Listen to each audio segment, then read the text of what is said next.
I'm Julie, Fei-Fan Balzer, and today I'm going to show you how to make a fabulous 4th of July card. Now, whether you're going to use it for decor or send it off in the mail, fireworks are going to happen.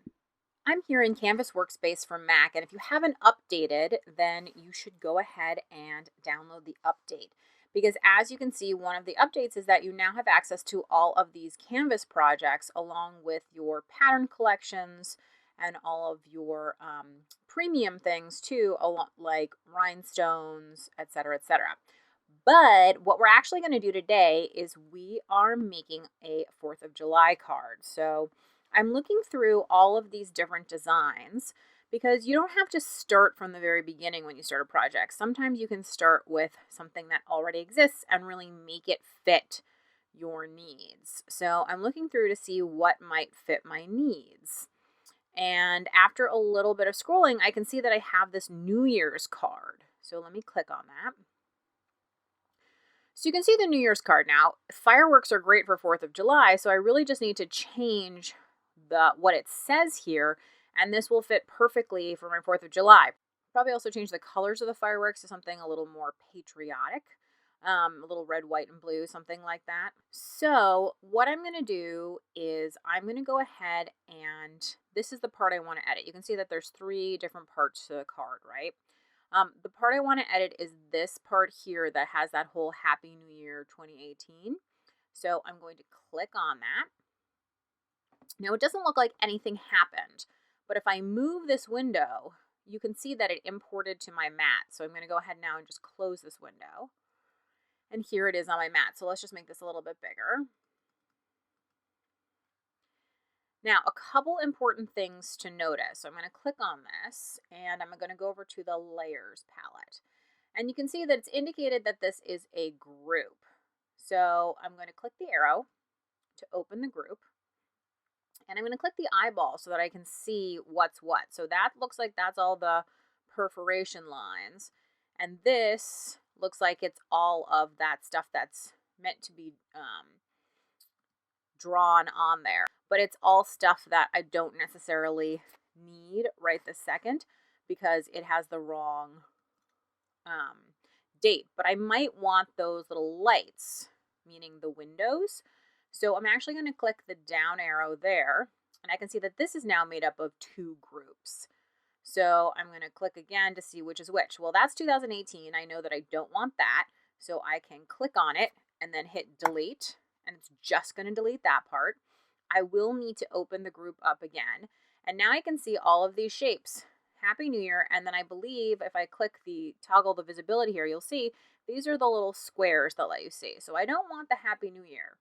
So I'm going to click, and I'm going to hold the Shift key to highlight all of that Happy New Year, and once again, I'm going to delete. So now, can you see by the pen that's here that these are draw files as opposed to the knife, these are cut files. So I know now that what I want to do is I want to put in whatever my saying is going to be for 4th of July, but I want to make that a drawing when I actually do it. And I'm going to show you how to do that. So first, let's go ahead and let's close up all these groups just so it's a little neater and we can see what's happening, okay? So we're going to go ahead now and grab some text, click it, and I am going to say hooray. Oops. So that's going to be my first. And I'm going to go up to the properties panel here so that I can pick my font. Okay, so I figured out the font that I want. I want to make it the size that I want. So I've just resized it. Now up here in the properties panel, you can see I can choose the operation, and I want this to be a drawing file. That's all I want, okay? Because I want it to be a drawing file. So you can see that I just did that. There it is. And now I'm going to add my second line of text. So I'm going back up to text. And again, pick my font. Now I think that in the original, this part was a cut file and that this part was a draw file. So I am going to leave this operation as a cut file for the USA. And if I look in the layers panel, I should be able to see cut file, draw file, cut file, and the group is mixed, which is why it doesn't say what it is. But again, if you look at each individual file, you can see those are cuts and these are drawings. So that all looks good to me.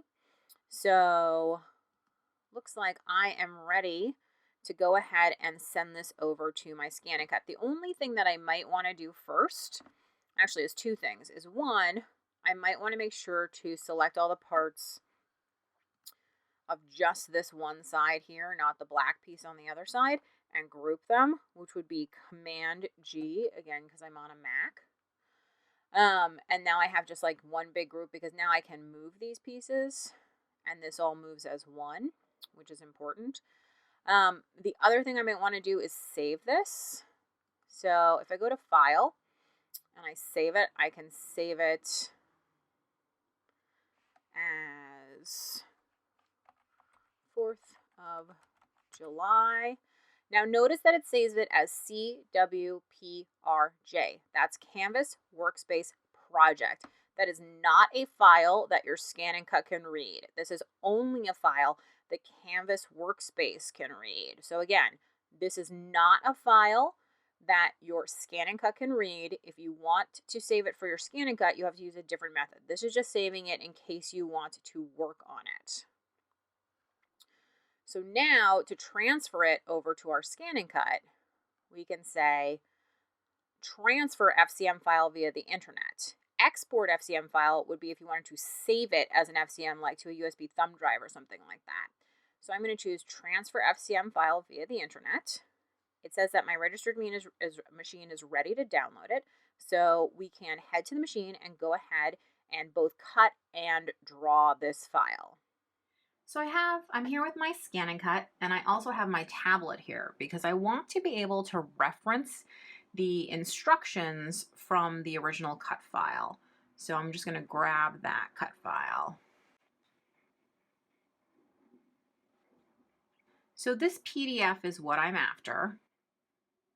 And you can see there's my project, and it's just going to give me an indication of maybe what colors I might want to use. So I have a sense of exactly what's happening. So this is the page that we altered.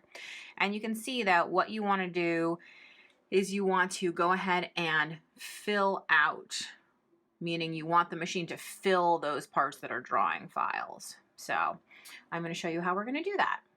In order to ensure that everything fills, you can see how these windows are just yellow.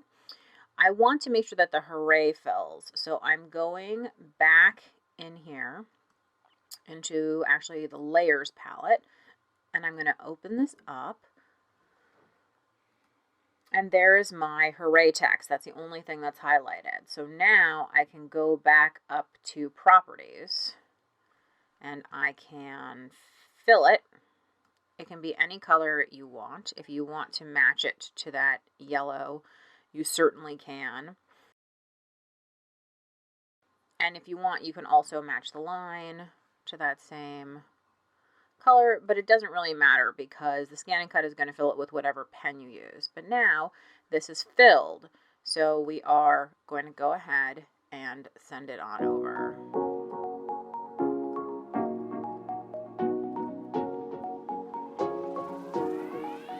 From the home screen, I'm going to choose Retrieve Data and Wireless. And there's my file, and you can see my filled areas. So now if I say OK, and let's select Draw, you'll notice that all the cutting files disappeared and all that's left is the drawing, which is exactly what I want. So let me load my mat, and then we can go ahead and press Start.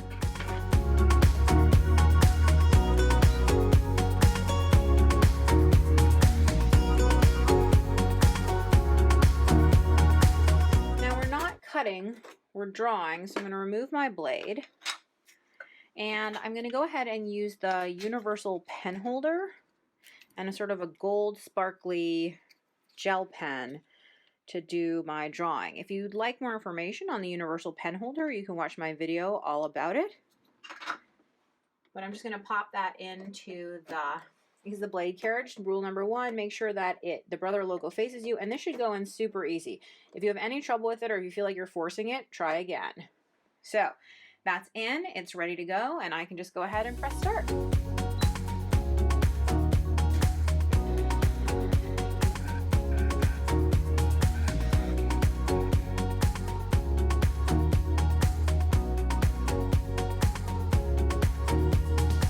My drawing is all done. I am not going to unload the mat.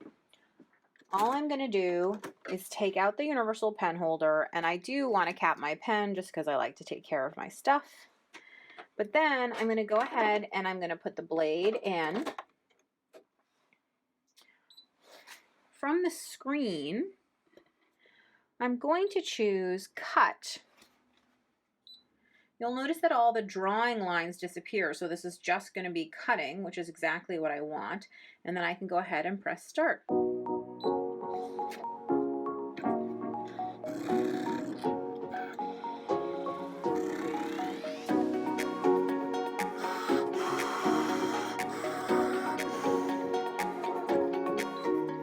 So now that it's done cutting, I'm going to unload my mat. I want to remove my pieces, but I just want to remind you that the A has a hole in it, and you want to make sure that you save that little hole when you take everything off the mat. So now I'm back at my tablet, and I'm going to go ahead and choose this next part of the card and just download it to my machine.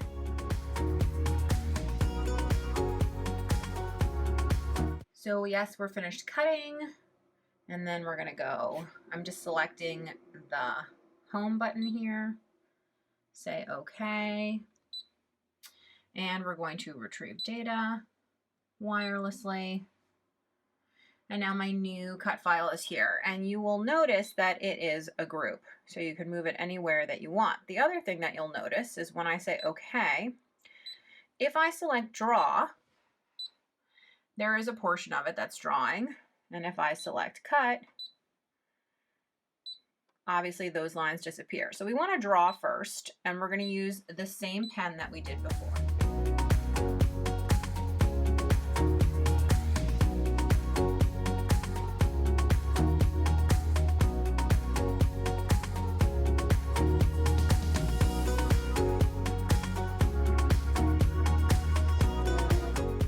And now that it's done drawing, we are ready to switch over to cutting. So we need to put it in a blade. And of course, I'll remove this pen, but all I need to do is press start.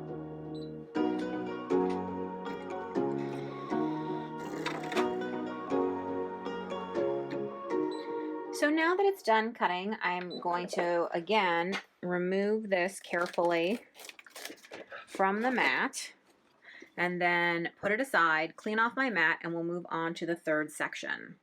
For the third section, we want to edit it. So I'm going to choose that edit icon on the left. And here it is. Now we made the USA a cutout, so I actually want to go ahead and select this. Let's see if I can get it. There you go. Hit the trash can to delete it. And then instead, I want to replace it with actually 3 long rectangles, because I'm going to make my red, white, and blue sort of striped. That's the best way I can think to describe it. A red, white, and blue USA. So these are way longer than they need to be. Let me make that smaller. There you go. Here's one. And then you can decide which of these is red, white, and blue. They have 4 colors, but I'm going to reduce it to 3. So I think I'll make this one color. Then we're going to edit, duplicate. So then this will be my second color right here. And then we can again edit, duplicate. And this up here will be my third color. So I'm just trying to stagger these a little bit.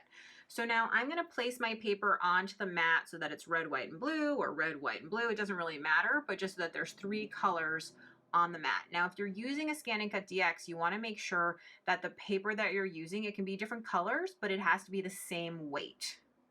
So let me go ahead and download this and then get my paper ready. So I have all my paper laid out. It's the same weight because it's from the same paper packet. I'm going to say, okay, go home, retrieve data, wireless button. There is my cut file. I'm going to go ahead and scan this in because I want to make sure that I have actually placed everything correctly.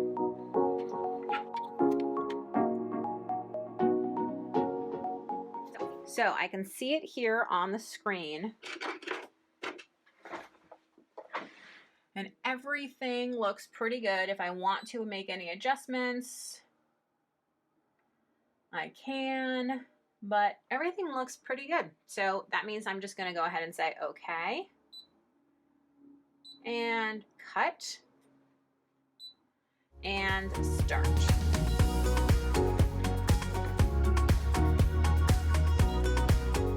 So now that it's done cutting, I can go ahead and pull off all of my pieces and then we can get to the assembly. So the first thing I'm going to do is I'm going to flip this over to the back, meaning that the cutouts are on the right side, okay? And then I'm going to go ahead and glue these pieces on. So you do have to do a little bit of just checking to make sure you have the right piece and it's actually covering everything it needs to cover. But once you figure it out, just go ahead and glue all of that down. So I am going to do the laziest version of gluing because you're never going to see the back of this. So I'm just going to go ahead and use tape. If you want, you can use something archival, you can use double-sided adhesive, you can use, you know, virtually anything that would work for you. I just want this to stay in place and cover what it needs to cover. Okay, so the reason that nobody is going to see this is because there's actually a perforated line here. Maybe you can see it better from this side, I'm not sure. But you're gonna fold that backwards. And you can see, of course, it creates a sandwich so that when I glue this shut, you're never even gonna know, right, that that was inside.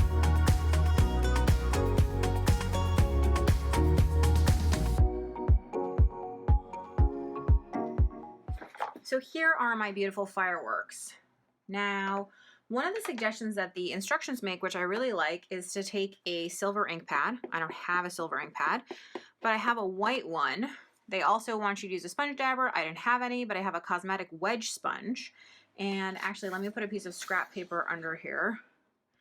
But all you're doing is making it so that there's like a little bit of haze here at the bottom. And you can see that the more you blend and the more you dab, the softer it gets.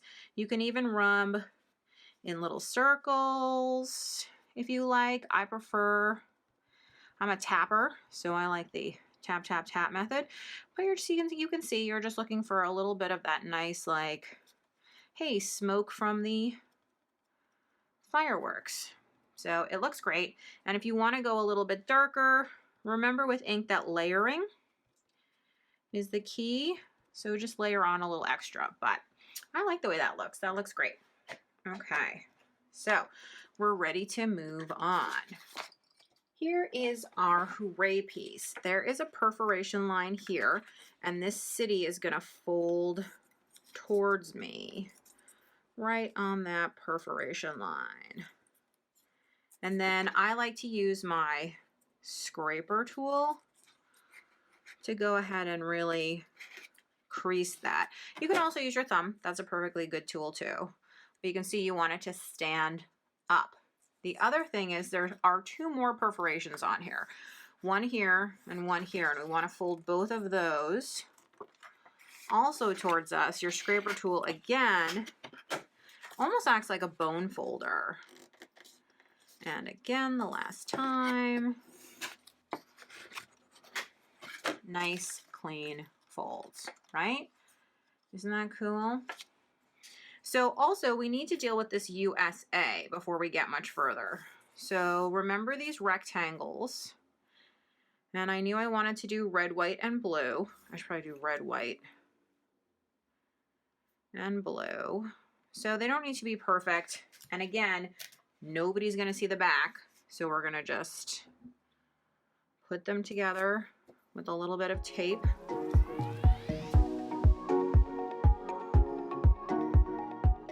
Looks like I underestimated the size a little bit.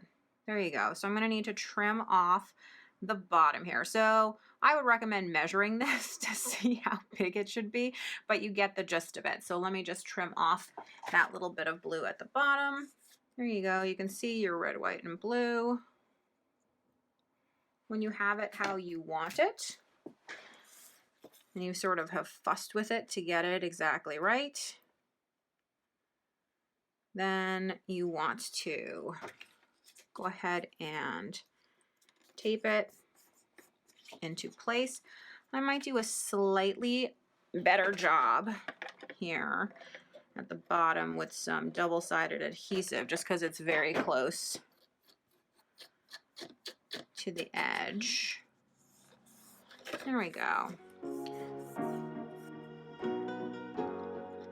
Now you can see I sort of have a USA. The problem is, right, I'm missing the S and the A part, and I told you to keep the little triangle from the A. I think I did not specifically mention the little S part, but you want to make sure to keep those.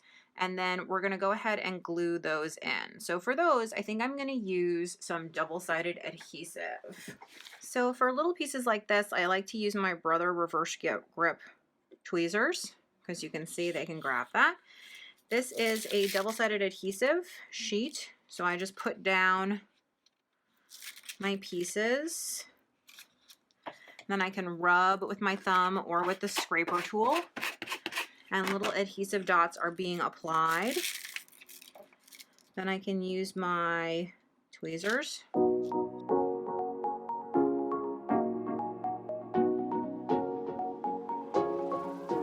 How great does that look? Now, if you have some places that are sticking up like this and it's bothering you, you can always throw a little bit of adhesive in there just to tack it down.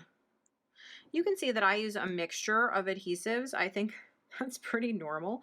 I probably have, 25 different kinds of adhesive for different, I don't think anything squirted out of this bottle, for different occasions and different needs. Like a liquid adhesive is easier to get in when things are already partially glued down. Dry adhesives are better for other stuff, etc., etc. Okay, so good job. We're almost there. So this card, and this is why we didn't care too much about this area really, is going to go behind here. And because I want to avoid this area where the building's cut, I'm going to put the adhesive on this side instead of on the other piece.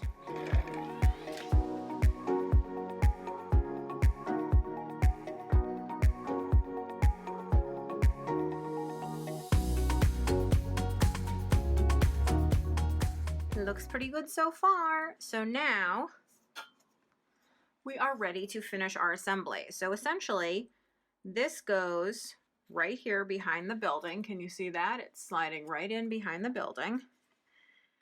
And then we're creating a little fold. There is actually a perforation that we didn't fold on the back of this. I don't know if you can see it. There you go. There's a perforation on the back of that. And that actually is just a line to help you understand where to put this. Those two lines should line up.